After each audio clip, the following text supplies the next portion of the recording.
Namaskar, I am Manoj Kumar. Welcome to in the program Press Meet.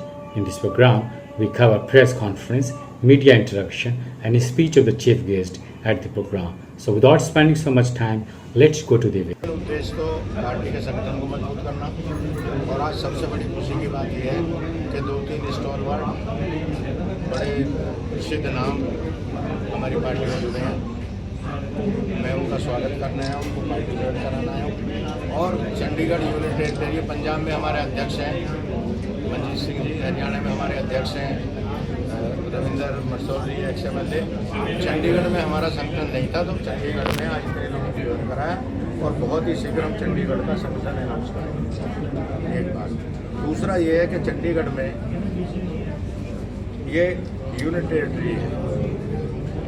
अब चूँकि यहाँ का चुनाव, यहाँ की राजनीति, यहाँ का संगठन अलग तरीके से होता है, तो हमने ये तय किया। हमारा 14 राज्यों में संगठन है, 14 राज्यों में हमारा काम चल रहा है। अभी हमने फैसला किया चंडीगढ़ और आपके पांडिचेरी और लद्दाख 3 यूनियन टेरिटरी में हम अपना संगठन बनाएंगे। जम्मू कश्मीर में हमारा संगठन, तो इस काम को हम तेज़ी से कर रहे हैं और चंडीगढ़ से इसकी शुरुआत कर रहे हैं। यूनियन टेरिटरी संगठन की जितने भी केंद्र शासित प्रदेश हैं उसमें RLD को मजबूत करेंगे। चूँकि चौधरी चरण सिंह के ज़माने में पूरे देश में लोकदल था, हम उसी तरह उन्हीं की नीति पर, उन्हीं के विचारों पर लोकदल को जयंत चौधरी की अध्यक्षता में पूरे देश में मजबूत करना चाहते हैं, क्योंकि एक राष्ट्रीय पार्टी रही है और इसका पेरिफेरिया सारे देश में है। चौधरी चरण सिंह जी किसानों के इस देश के सबसे बड़े नेता थे, उनको भारत रत्न दिया इस सरकार ने। मैं इस सरकार का भी धन्यवाद करता हूँ कि उन्होंने हमारे राजनीतिक गुरु, हमारे मेंटर को भारत रत्न दिया, इसका भी बहुत स्वागत है। तो चंडीगढ़ में कैसे संगठन मजबूत हो, पंजाब के सवालों को कैसे उठाया जाए, ये बात मैंने अभी कल मैं आया था तो मंजीत सिंह जी से बात करी पंजाब के साथियों से कि पंजाब में क्या करना। अभी बहुत जल्दी हम शीघ्र पंजाब में एक सम्मेलन करने जा रहे हैं, अध्यक्ष जी तय करेंगे, वो चाहे तो यहाँ भी डिसाइड करें। हाँ, वो सब एक पंजाब का सम्मेलन करेंगे। पंजाब में जिला कर रहे हैं और पंजाब में जो होने वाला चुनाव है 2027 में, उसमें RLD दस्तक देगी, उस चुनाव में लड़ेंगे। और हम यहाँ के पंजाब के मुख्यमंत्री से भी कहते हैं कि वो यहाँ के किसानों का जो बाढ़ में नुकसान हुआ वो आज तक पैसा नहीं मिला। जो पंजाब का नुकसान हुआ वो भगवंत मान ने आज तक किसानों का नुकसान पूरा नहीं किया। हमारा संगठन, हमारी कमेटी, हमारे लोग एक डेलीगेशन जाएगा मुख्यमंत्री से और पंजाब में जो किसानों का नुकसान जो आज तक भरपाई नहीं है उसकी मांग करेगा। पंजाब में जो किसानों के साथ हत्या हो रही है, यहाँ पर सबसे ज़्यादा इलाज कैंसर के मरीज हैं, सरकार ने ऐसा कोई इंतजाम नहीं पंजाब सरकार कर रही है, उनको दिल्ली भागना पड़ता है, उनको जाना पड़ता है। तो ये तमाम सवाल है, हेल्थ का सवाल है, किसानों के सवाल हैं, इन सवालों को पंजाब में उठाएंगे। और पंजाब के नौजवान को हम कहना चाहते हैं कि जो गलत रास्ते पर कुछ लोग ले जा रहे हैं, राष्ट्रीय लोकदल उनको स्मॉल स्केल इंडस्ट्री की तरफ, उनको लघु उद्योग की तरफ, उनको चौधरी चरण सिंह और गांधीयन इकोनॉमिक्स की तरफ ले जाएगा और उनको काम पर लगाने का काम करेगा। ये हमारा आज मैं आपसे कह दूँ हम सब लड़ेंगे, अगर सब में मिल गए सब पे लड़ेंगे, नहीं जहाँ अच्छे प्रत्याशी मिलेंगे। मैं आप घोषणा करके जा रहा हूँ हम चंडीगढ़ का नगर निगम का चुनाव RLD लड़ेंगे। मैं बहुत जल्दी ही आपको इसकी सूचना दूंगा। विदिन 1 वीक आपको चंडीगढ़ के संगठन की सूचना आपके द्वारा आपके पास पहुँचेगी। हाँ, जयंत चौधरी जी आएंगे और हम लोग अभी जयंत चौधरी जी का मेरा प्रोग्राम हो रहा है, हम भगत सिंह जी के गाँव भी जाएंगे, खटखट कला वो भी सरदार जी देख आएंगे।